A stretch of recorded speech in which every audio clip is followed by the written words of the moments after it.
안녕하세요, 멜묵상. 오늘은 요한복음 10장 22절부터 42절 말씀, 요한복음 10장의 후반부를 보도록 하겠습니다.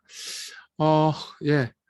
그러니까 예수께서 이제 자기 자신을 선한 목자로 비유하시고 우리를 양으로 비유하신 말씀을 이제 하셨잖아요.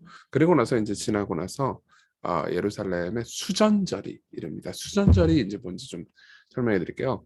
이 이제 신구약 중간기에, 그러니까 성경에 안 나오는 이야기인데, 그러니까 이스라엘이 이제 예루살렘이 노예된, 그러니까 그리스에 노예된 상태에서 이제 마카비 혁명이라는 게 일어나요. 그래서 마카비 가가 이제 이스라엘을 해방시키고 마카비 왕조를 세우거든요. 그래서 그 이제 우리나라로 치면은 뭐 저기 광복절이죠, 광복절. 그 광복절 같은 것이 일어나가지고 이제 온 거예요. 그때는 겨울이죠. 그런 상황에서 예수께서 이제 성전 안 솔로몬의 행각에서 거니십니다. 예루살렘으로 들어가신 거죠.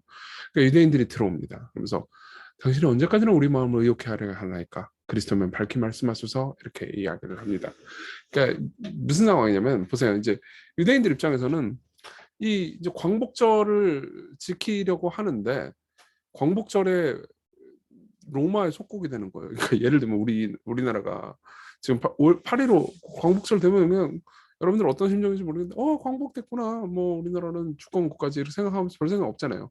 근데 일본에게 이제 억압당하던 과거가 생각나는 광복절 날인데 우리나라가 뭐 예를 들면 다른 나라 뭐 중국에 억압돼 있다고, 중국에 속국이 됐다고 해보세요. 주권을 잃어버렸다고 생각해보세요.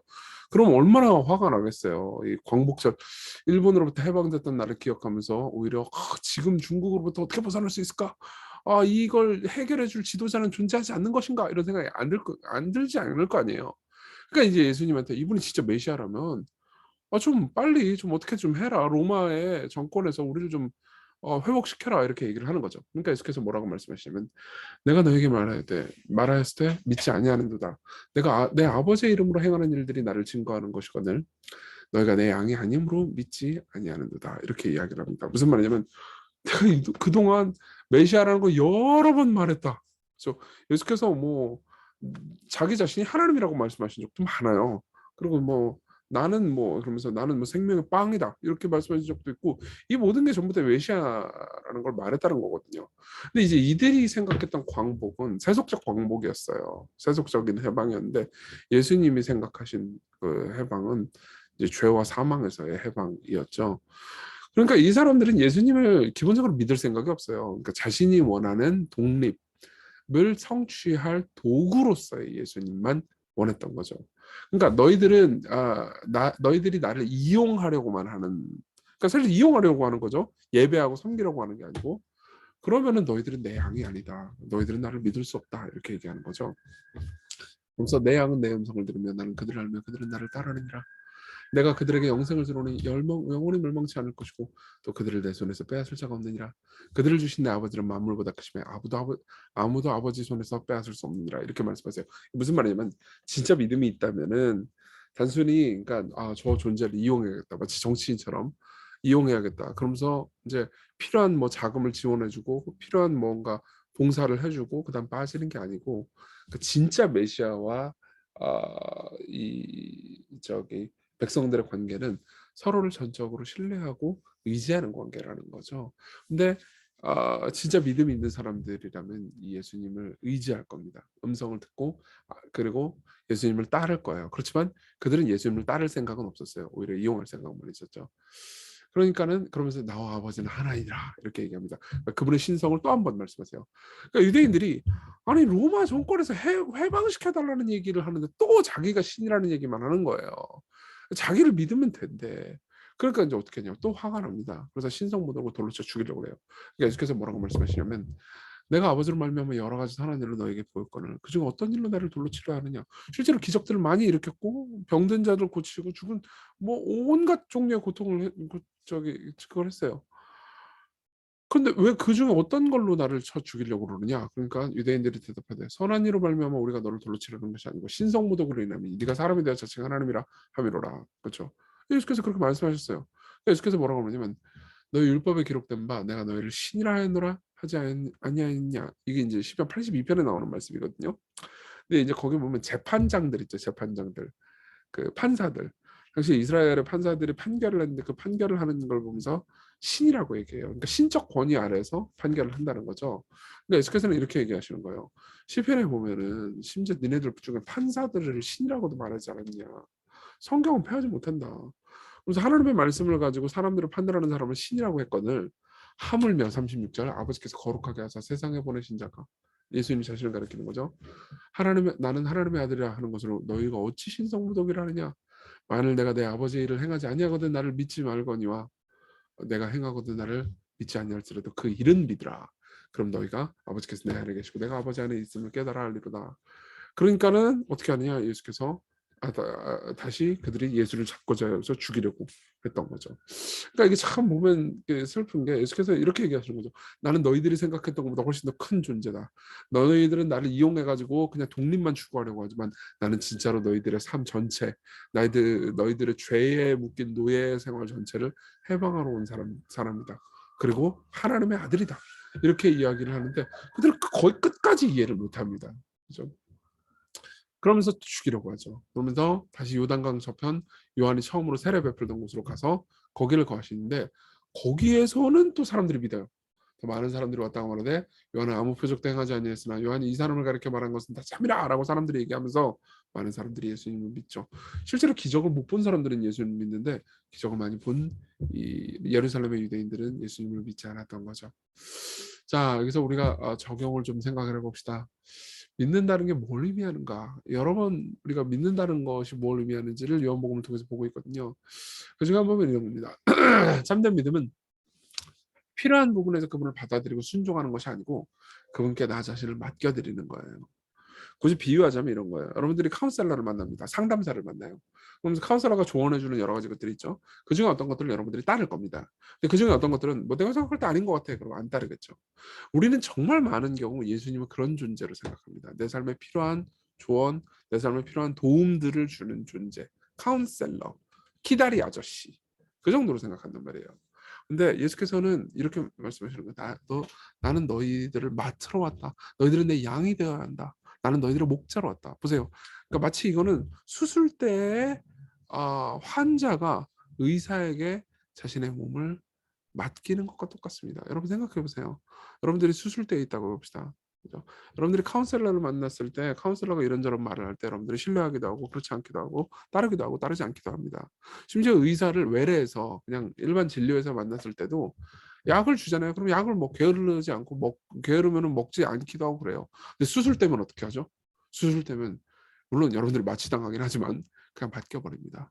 수술 이후에 벌어지는 모든 일을 그냥 의사 당신에게 맡깁니다. 그러고 나서 수술 이후에 이제 깨는 거죠. 그렇죠? 우리의 몸을 맡길 의사로, 우리의 삶을 맡길 목자로 받아들이는 것, 이걸 가리켜서 믿음이라고 부르는 거예요. 그래서 복음은 우리에게 행위와 공로를 의지하지 않는다고 그랬잖아요. 그 말이 아무것도 요구하지 않는다라는 의미가 아니에요. 나는 너희들의 행위와 공로를 요구하는 게 아니다. 나는 너희들 자신을 원한다. 너희들 전체가 내게로 와야 한다. 너희들의 죄와 잘못까지 포함해서 이렇게 얘기하는 거죠. 이게 믿는다라는 것의 의미입니다. 우리 예수 그리스도를 믿읍시다. 그리고 믿음을 달라고 구합시다. 또 두 번째로는 우리의 영적인 해방을 위해서 모든 것을 주신 예수님을 보는 겁니다. 여기 나와 있는 것처럼 진짜 하나님이 와서 기적을 행하도 믿지 않을 정도로 우리는 자기중심적인 존재들이에요. 예수님이 그 기적을 행하면서 자신이 하나님이고 내가 너희들을 지배해야 된다라고 말하니까 우리는 지배받고 싶지 않아요. 당신이 기적을 행했다 하더라도 나는 당신을 따르고 싶지 않아요. 라고 생각하면서 자기중심적인로 생각하는 거죠. 마치 이게 저 뭐지 3살짜리 2살짜리 아기가 난 내 힘으로 살 수 있어요. 뭐 나한테 용돈만 주시면 제가 알아서 살죠. 이렇게 얘기하는 것과 똑같아요. 어, 이게 너무너무 자기중심적인 거고 이걸 가르쳐서 성경은 죄라고 말합니다. 근데 이런 죄에 노예된 우리를 그분이 해방하기 위해서 이 땅에 오셨어요. 그게 수전절의 진정한 의미죠. 수전절의 진정한 의미 우리가 해방된다는 것 죄에서요. 그리고 우리를 해방시키기 위해서 우리가 우리 중심적 사고를 가지고 있는 세계에서 우리를 해방시키기 위해서 그분은 성육신하셨습니다. 자유를 박탈당하셨죠. 모든 것이 자유로운 분이 그죠? 아기가 되어서 통제당하는 삶으로 들어오셨어요. 왜? 우리를 해방시키시고 자유롭게 하시기 위해서. 자, 이걸 기억합시다.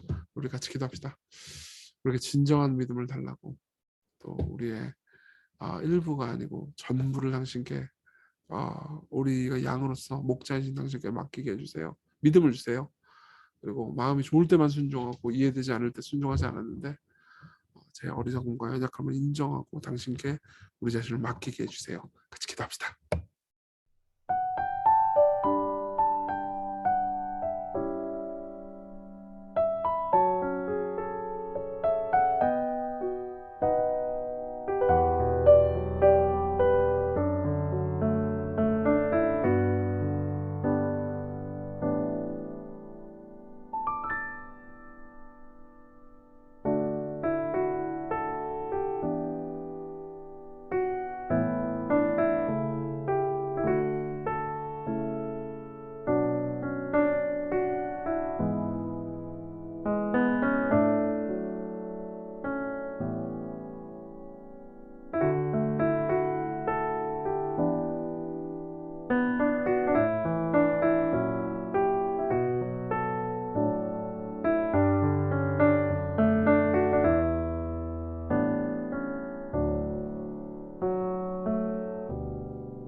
기도하겠습니다. 자비로우신 주님, 우리가 당신께 우리 자신을 맡기게 해주세요. 우리의 작은 공로로 당신의 기적을 사려고 하는, 당신을 이용하려는 마음에서 벗어나서 우리가 당신께 마치 수술대에서 의사에게 우리 삶을 맡기듯 우리 삶을 맡기게 해주세요. 예수님 이름으로 기도했습니다. 아멘. 네, 오늘 은혜로운 하루 한 주가 됐으면 좋겠습니다.